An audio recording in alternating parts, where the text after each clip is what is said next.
Okay, so let's dive into the future of flight, because things are about to get really interesting. Forget about the rigid, fixed wings we're all used to. The next great leap in aviation is all about wings that can bend, twist, and literally change their shape on command. Now, to really get why this is so revolutionary, you have to start with a fundamental problem. You see, the wing on basically every plane you've ever been on, well, it's a masterclass in compromise. It's designed to do a lot of things okay, but it's not truly perfect for any of them.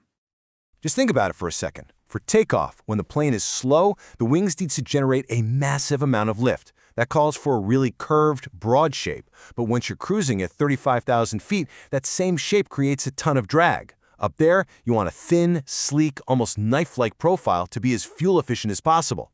A fixed wing can't be both. It's like driving your car from your driveway to the freeway and back, all stuck in first gear. And this all brings us to the key metric in aerodynamics, the lift-to-drag ratio. You can think of it as the ultimate report card for a wing's performance. You always want the most lift for the least amount of resistance. It's that simple. But with a fixed wing, engineers have kind of hit a wall. And how big is that compromise we were talking about? Well, studies show that modern jets can spend their entire flight operating at an efficiency that's up to 11% below their absolute best-case scenario. Now that gap, that represents millions and millions of gallons of wasted fuel every single year across the globe. So what's the solution? What if a wing didn't have to be fixed? Well, as it turns out, we're a little late to the party. Nature solved this exact problem millions of years ago. You know, what's funny is that we're actually coming full circle. Birds are the ultimate morphing flyers, right? And the Wright brothers, they were inspired by them. Their first gliders actually used wing warping to physically twist the wings to steer. But that was really complex and a bit fragile, so we simplified. We invented the aileron, that little hinged flap you see on modern wings. It was way more reliable, sure, but it was also way less efficient. So for over 100 years, we've basically traded peak efficiency for mechanical simplicity.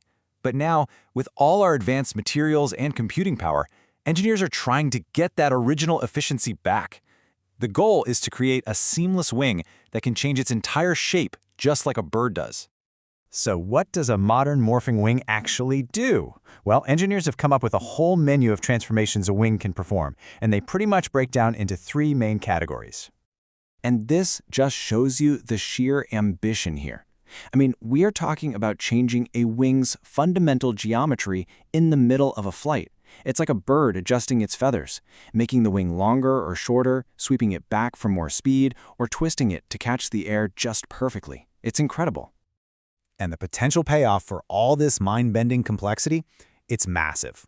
Early research, like a project from NASA, has already shown that a seamlessly morphing surface can slash aerodynamic drag by as much as 25%. That is an absolute game changer for fuel efficiency.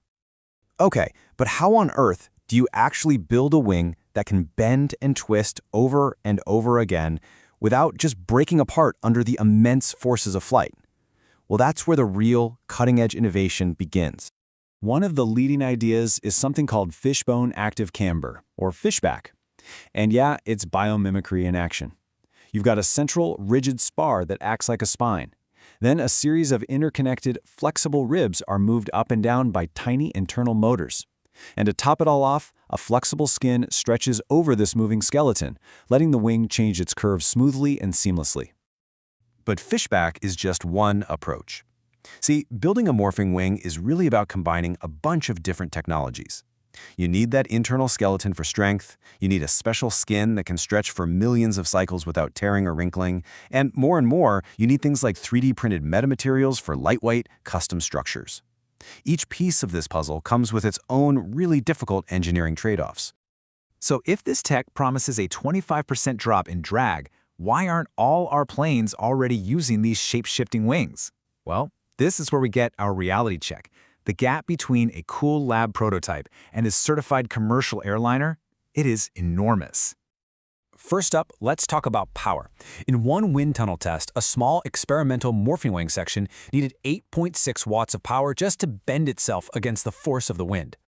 Now, 8.6 watts might not sound like much, right? But hold on. Compare that to a conventional flap doing a similar job, which needs only 25.2 milliwatts. You heard that right. That means the morphing system used over 300 times more energy. Any efficiency gains you get from lower drag are totally worthless if you burn even more power just to make them happen. And that energy cost? That's just one of many, many hurdles. These systems add a lot of weight, which can cancel out fuel savings. The material science to create a durable, flexible skin is still a work in progress. And maybe the biggest mountain to climb of all is certification. Just imagine trying to convince regulators that a wing with thousands of tiny moving parts inside is just as safe as a solid piece of metal. That is a monumental task. But as engineers work to solve all these tough problems, it leaves us with a pretty fascinating question. We're essentially trying to perfect a mechanical version of a bird's wing. And if we actually succeed, will the line between machine and organism start to blur? Will we end up with aircraft that seem less built and more alive?